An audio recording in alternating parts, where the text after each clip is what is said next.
You ever have one of those mornings where you know something's off before you even finish your coffee? I swear, 3 minutes after I stepped out onto my own front yard, the air was already vibrating with sirens, and the HOA president herself was on her porch, shrieking at the top of her lungs for the police waving her arms like she was trying to land a helicopter, accusing me of trespassing on my own property. But here's what she didn't know. Half an hour before she went full dictator, I did something that shifted the whole game, and she didn't even notice. That's how fast things change in neighborhoods like Meadowbrook Gardens. 1 second you're living your life, the next, you're public enemy number one. I'm David Mitchell, 42 civil engineer quiet guy who's tried to keep my head down ever since my wife Linda passed last year. She was the heart of our little house here, and honestly, since she died, I've spent most days in a kind of autopilot wearing the same white shirt and brown khakis, tending the little garden out front, trying to find something that still feels alive. That's where this whole thing started, a rose bush planted in Linda's memory, deep pink, like the ones she loved back in her grandma's Ohio garden. I thought it was just a flower, something beautiful to remind me of better times. Turns out it was also the opening shot in a war I never wanted. See Karen Matthews, our HOA president, Queen Bee, with her perfect blonde bob and that trademark purple jacket. She doesn't miss a thing, especially if it means flexing her authority.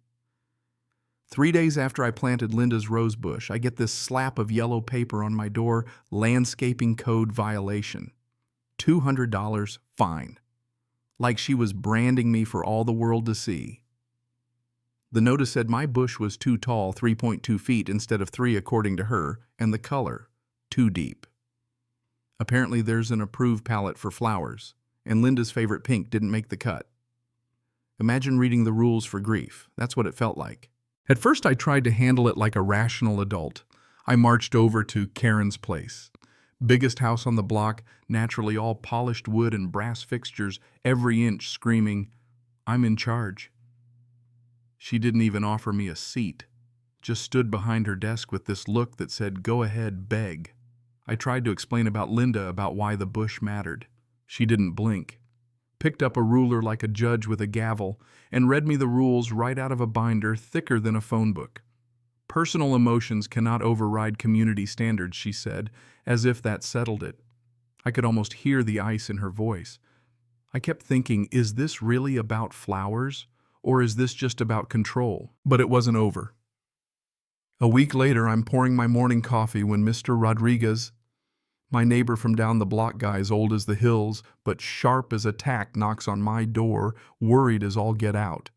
He's holding another yellow notice. "David, son, they say your rose bush is dead and stinking up the neighborhood." I nearly dropped my mug.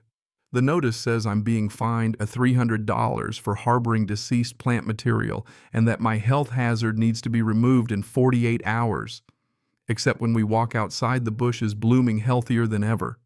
Rodriguez shakes his head, muttering, "That thing's livelier than I am." But there's a photo stapled to the notice, my bush somehow shriveled and brown. It's a fake.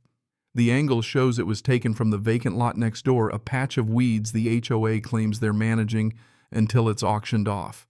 Why is anyone sneaking around there doctoring photos to get at me? That's when it all started to feel less like rule enforcement and more like a vendetta. Rodriguez leans in and tells me, "People are scared, David. She's got everyone watching each other, reporting on each other. This ain't a neighborhood anymore, it's a little police state." Things went from bad to surreal at the next HOA meeting. Karen turned the community center into her courtroom, packed the place with nervous neighbors, and rolled out a PowerPoint, yes, a whole slideshow about my supposed pattern of violations. Everything from unauthorized mailbox numbers to hanging holiday decorations too long to engaging in suspicious surveillance. I kid you not, one of my crimes was hammering a picture of Linda into the bedroom wall at 8:45 p.m. Karen read out each offense with relish, working the crowd, and by the time she finished, I could feel everyone's eyes on me like I was the guy selling drugs at the playground instead of the dude watering his garden. Some folks tried to push back. A lady I'd never met raised her hand and asked what I'd actually done wrong, but Karen just ramped it up, accusing me of making people feel unsafe, of harassment, even hinting that I'd threatened her. She flashed a grainy photo of me with a notebook and called it evidence of surveillance. I felt the air go out of the room. Nobody wants to stick their neck out for the neighborhood pariah. It only got uglier. Thursday morning, I walk outside and find Linda's rosebush cut to the ground, nothing left but a 2-inch stub. Lying on the dirt is a $500 bill for emergency landscape remediation. My hands shook when I called Karen. She didn't even try to sound sorry. Your deceased plant was a public health hazard, Mr. Mitchell. We had it removed. Like she hadn't just gutted the last thing that made my home feel like home. I demanded to see the complaints, the evidence. She hid behind confidentiality. It was also obviously a lie. Thing is, I'd installed a cheap security camera the week before just because I was tired of feeling watched. When I checked the footage, my jaw hit the floor. At 2:15 a.m., Karen's husband Jim snuck into my yard with a key, cut down the bush, bagged it up, and locked the gate behind him. He had a key. That sent chills down my spine. If they could get into my yard, whose else could they access? How long had this been going on? Then came the letter, an official-looking threat from Peterson, Williams & Associates, warning of lawsuits, criminal charges, the whole 9 yards. But something felt off. I looked up. The firm didn't exist. The return address was a strip mall with a dry cleaner and a nail salon. The phone number was a $5 voicemail box, and the letterhead was the same as every HOA document. It was pure intimidation, nothing legal about it. Here's the twist. Sometimes the best defense is a little history. I'd helped design this neighborhood years ago, worked on the original city blueprints.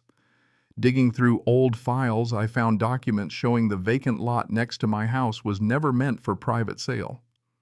It was public green space protected by municipal law.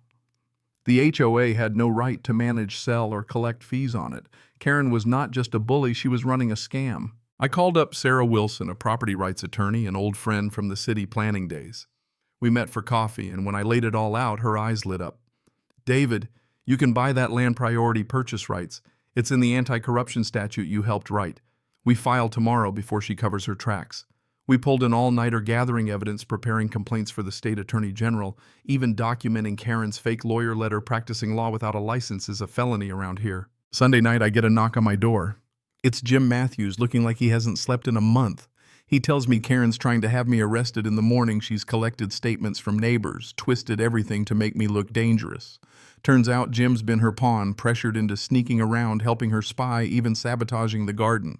He hands me the evidence I need to bury her, tells me he's done being her accomplice. Monday morning, I close on the vacant lot.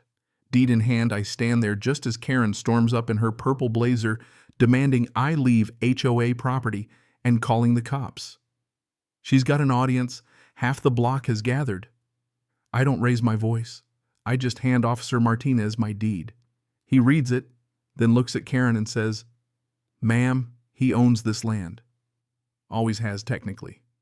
Karen's face drains of color. Sarah shows up with a stack of documents: fraud, embezzlement, fake legal threats, misuse of HOA funds. The crowd turns.